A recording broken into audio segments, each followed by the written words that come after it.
Imperial News presents a flushing toilet. Not really. He's the video game master. All he wants to do is play video games. Is his big fat slop, and all he says is aha! Ha-ha! Ha-ha! Ha-ha! Ha-ha! We're gonna be doing our first game review today on Crash Bandicoot, The Wrath of Cortex for the PlayStation 2. So, here we go.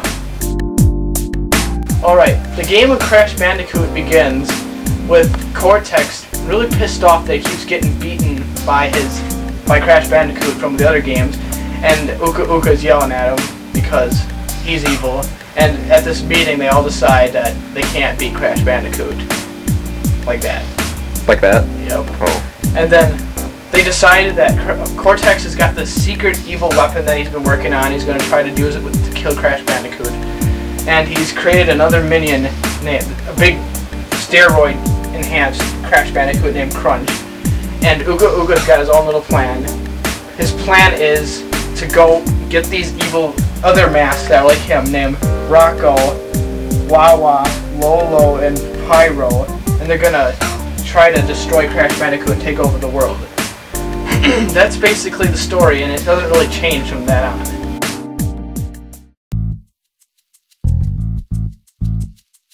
Alright, in the game Crash Bandicoot, your job is to go around and collect these purple crystals and power crystals, which you can also use to get to... You have to get also these relics and these other things, so you can get all loaded up and stuff, to get to the end of the game. You can't beat the game without getting those stupid power crystals, but you don't have to play the game to get the relics and stuff. I stopped playing because it's pretty boring afterwards.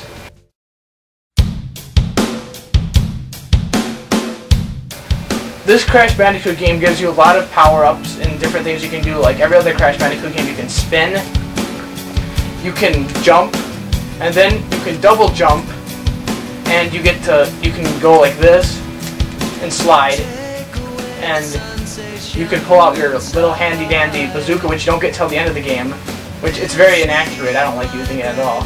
And then you can sneak, like this. But it doesn't help you at all in anything, except help you fall off a cliff like that. In the game, you get some items that help you, like these Wampa fruits that help you. If you get up to 100 of them, you get to get an extra life. There's basically a whole bunch of boxes, too, that you can use that will give you extra stuff, like extra Wampa fruit and stuff. Sometimes they have lives in it or whatever, which is basically a giant head like that one.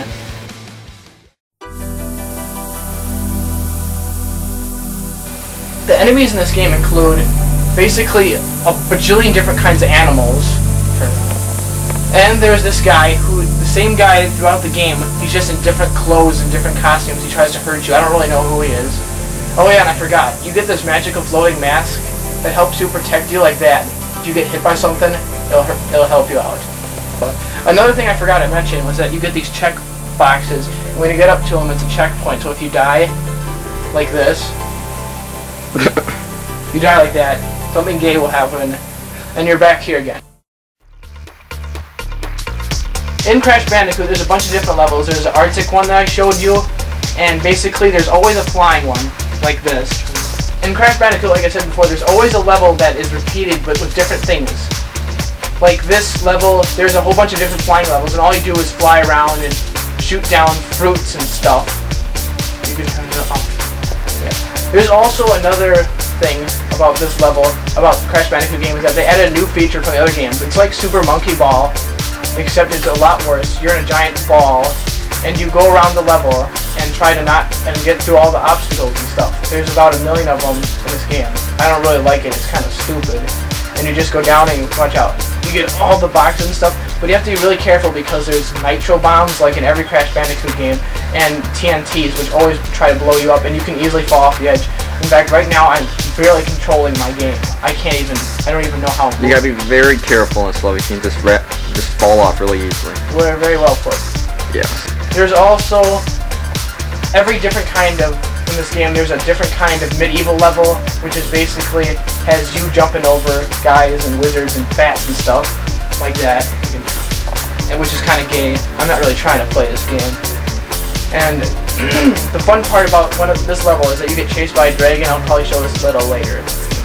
In the Crash Bandicoot game, this new Crash Bandicoot game, Naughty Dog tried to make a lot of new features, it seems, from the old Crash Bandicoot games like this, which isn't really fun at all. All you do is just watch out for bombs and stuff and ride down this track, which also leads up to a different kind of level, which isn't really fun at all.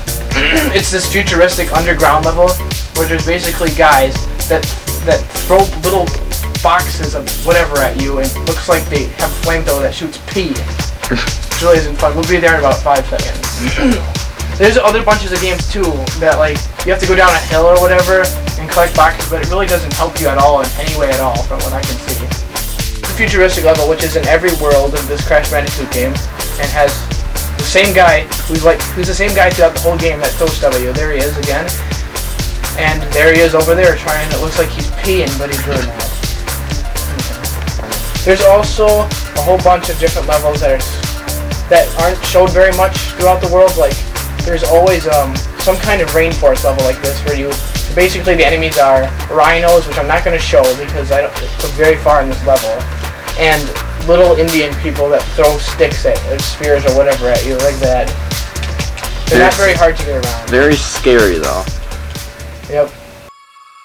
There's also an underwater level, which was first introduced in the third Crash Bandicoot game, which basically has you swimming around, and you can spin, and sometimes you get in a submarine, which I'm not going to show because I don't feel like it. A lot of the fish look kind of creepy, so... And that's basically the enemies are in this level are fish, bombs, more bombs, and giant tentacle things that are in the other later levels that try to grab you, and guys that are swimming and try to shoot you with crap, which is the same guy, like I'm going to repeat again.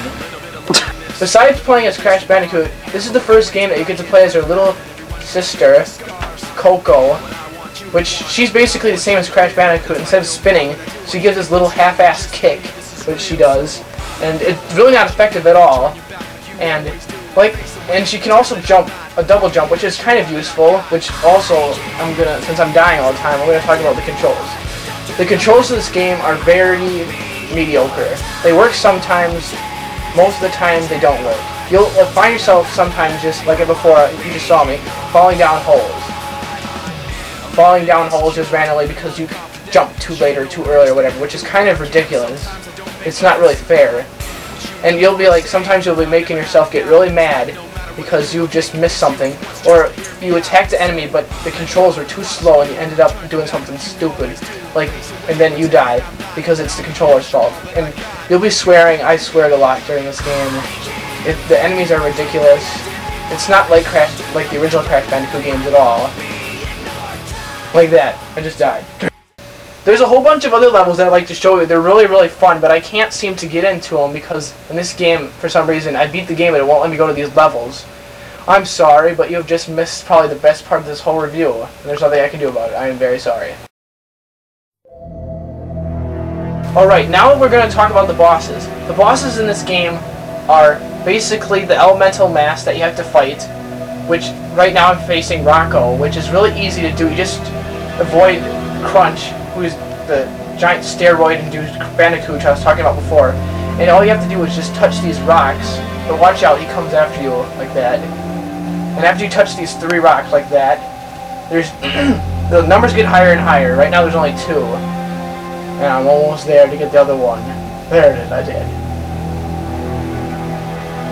Whee! The little balls come up, and your mask guy comes down, and he gets hit by a whole bunch of rocks. It's a really easy boss. He's the easiest one in the game because it's the first world. And then he gets back in his pine cone, which it can be rocks or pine cones, I don't really care. And you just keep doing the same thing over and over again and he eventually dies. The second boss in this game is the elemental mass Wawa that goes on Crunch again, the steroid enhanced Bandicoot. And all he does is shoot water at you 3 different ways. One is this way, and the other one he shoots lightning bolts at you, and the third one is like a giant bowling pin that he throws at you. Bowling ball, something like that. It's really easy. It took me a while because the controls, like I said before, are terrible in this. It's hard to do because you have to stand in the middle, and it's really hard because if you miss, the stupid platforms, you'll get hit if you jump too soon. If you jump too late, you have to hit it exactly right. And if you stay on the platforms too long, you will sink. And then you just go up to him and hit him like 4 different times, and then he dies, which gets kind of annoying. The third boss is Pyro, which is the fire elemental mask in Crunch. Once again, and all he does to you is throw giant pine cones at you that are on fire. It's really easy to avoid.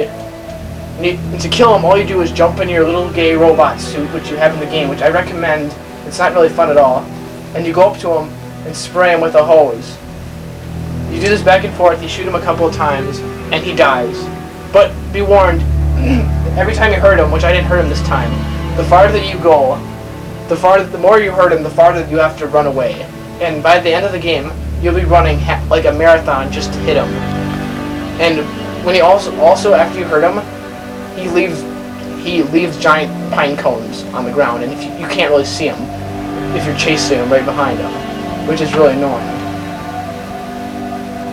You squirt him with your little gay squirt gun. It hurts him, and he dies. The last elemental mask is Low, which is the wind guy, and you fight Crunch again in an airplane, which is kind of cool. This is my favorite boss in the game. But it's really hard with the controls, because they're kind of awkward. All you do is shoot him, and his health goes down. It took me a very long time to figure out how to shoot him, but when he throws different kinds of air elements at you, like now he's going to shoot that thing out of his hand, and you saw before he was shooting crap at me. And all you do is shoot him in the hand, and then he sparkles and stuff, but you have to hit him in precisely the right spot, or you're going to miss, and it won't do any damage. Like this is the most time when he's vulnerable, but this is the time when you get hurt the most, like that. You can't even see because it's all blurry when you're playing the game, and it takes a long time to kill him, but this is the most fun boss by far. The last boss is Crunch, with Dr. Cortex as the evil machine, and Uka Uka's the evil mask. It's really easy to kill him. You just shoot him like this, and he spins out of control, and then he punches Cortex, which he'll do in a few seconds. And then he changes to a different element, and he jumps back and forth between the elements. And all you do is spin and give Cortex a hit. It only takes 3 times to kill him.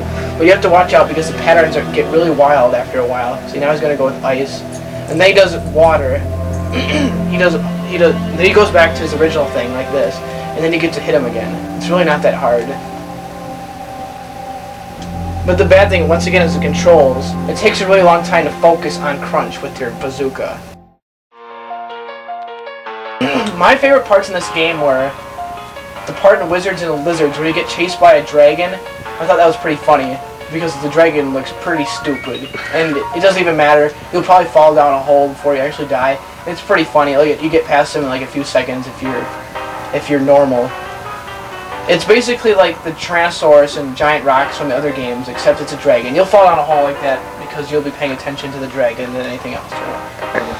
Another defining moment that I had in this video game is when you're going to another level and you're playing as Coco, and on the loading screen, Coco comes and knocks Crash Bandicoot with her fat butt, and then she falls down instead of him. It's kind of funny. Got a good laugh out of that. Some bad things about the game are that there's a loading screen for every level, and it takes a very long time, and you just watch Crash Bandicoot fall into the oblivion, basically. And with the controls being really bad, and the bosses and the enemies are kind of stupid, I give this game a good 6 out of 10.